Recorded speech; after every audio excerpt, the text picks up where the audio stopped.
ओम नमः शिवाय। नमस्कार दोस्तों, स्वागत है आप सभी का आपके अपने चैनल खुशहाल ज़िंदगी में। कैसे हैं आप सभी, ये बताने के लिए कमेंट बॉक्स में हर हर महादेव अवश्य लिखिएगा। पितरों को तृप्त करने वाला पितृ मास चल रहा है। ये वो मौका होता है जब आप अपने सिर पे लगे हुए पितृ दोष को समाप्त कर सकते हैं।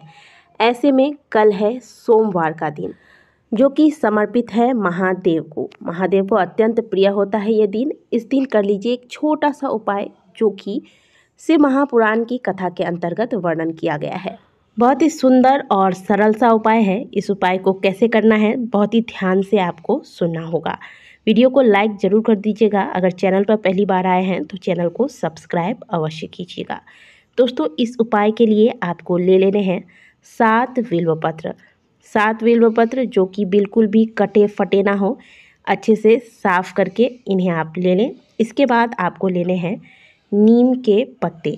ध्यान रखिएगा कि ये नीम के पत्ते जो आप लेंगे ये कड़वी नीम होनी चाहिए, क्योंकि नीम पत्ते भी 2 प्रकार के होते हैं। एक होती है मीठी नीम, एक होते हैं कड़वी नीम।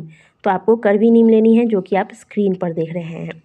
इस प्रकार से आपको ये दोनों पत्ते ले लेने हैं। अब आपको ले लेना है एक पानी का कलश। कलश मतलब एक लोटा ले लेना है आपको, जिससे आप जल अर्पित करते हैं भगवान को। यह कलश या फिर लोटा कोशिश कीजिएगा कि तांबे का हो। अगर तांबे का नहीं होता है तो जो भी आपके पास है उसे ही आप प्रयोग में लाएं। इस पात्र में 1 लोटा जल भर लेंगे आप। इसके बाद इसी पात्र में 7 जो बेलपत्र आपने रखे हैं, वो 7 बेलपत्र इस लोटे में आपको डाल देने हैं। और 7 नीम के पत्ते जो आपने रखे हैं, कड़वी नीम, उसे भी इसी जल के लोटे में आप रख देंगे। अब आपके घर में इस जल के पात्र को आप उस व्यक्ति के कमरे में रखेंगे, यानी कि आपके घर में जो भी सदस्य है उस सदस्य के कमरे में रखें, जो बहुत बीमार रहता है। आए दिन किसी न किसी बीमारी के चपेट में आता है। बहुत पैसे खर्च कर लिए इनके ऊपर, लेकिन ये स्वस्थ नहीं रहते। कभी कोई तो कभी कोई बीमारी इन्हें सदैव घेरे ही रहता है। प्रतिदिन दवाई के आसरे पर इनका जीवन चलता है। इस प्रकार से अगर कोई रोग ग्रसित है तो इनके कमरे में आप इस कलश को रात के समय कहीं पर भी, कमरे के अंदर किसी भी स्थान पर इस कलश को आप रख दें। ध्यान रखें कि ये कलश जब आप रखेंगे तो इसके ऊपर से एक ढक्कन रख दें, यानी कि एक प्लेट रखकर श्री शिवाय नमस्तुभ्यम बोलते हुए इसे ढक कर रख देना है।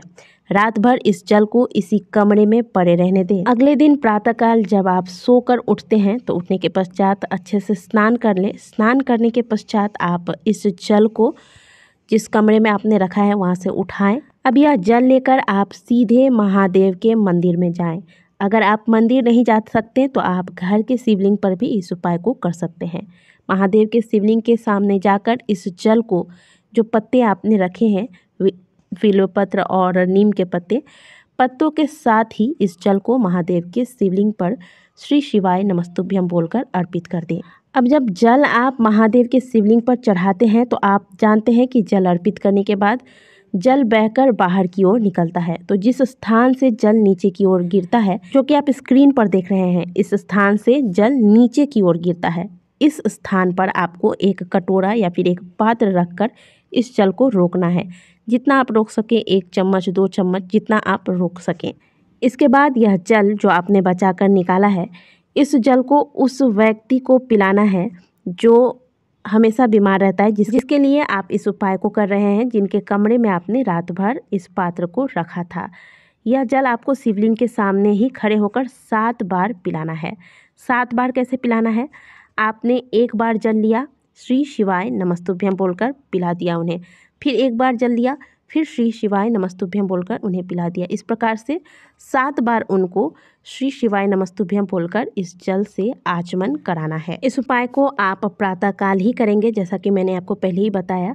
और यह उपाय आपको लगातार 15 दिनों तक करना है। सोमवार से शुरू होकर लगातार 15 दिनों तक करेंगे। और अगर आप केवल सोमवार के सोमवार इस उपाय को करते हैं तो लगातार 11 सोमवार तक आप इस उपाय को करेंगे।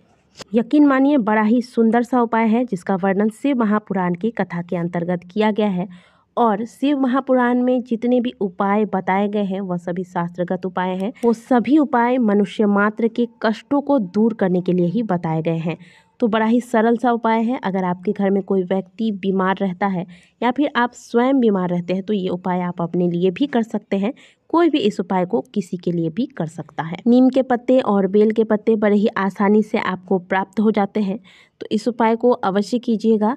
शिव महापुराण के ऐसे छोटे छोटे उपाय को अपनाकर कितने ही लोग फ़ायदा उठा रहे हैं और कितने ही लोग निरोगी हो गए हैं, कितने ही लोगों ने सुख समृद्धि हासिल कर ली है।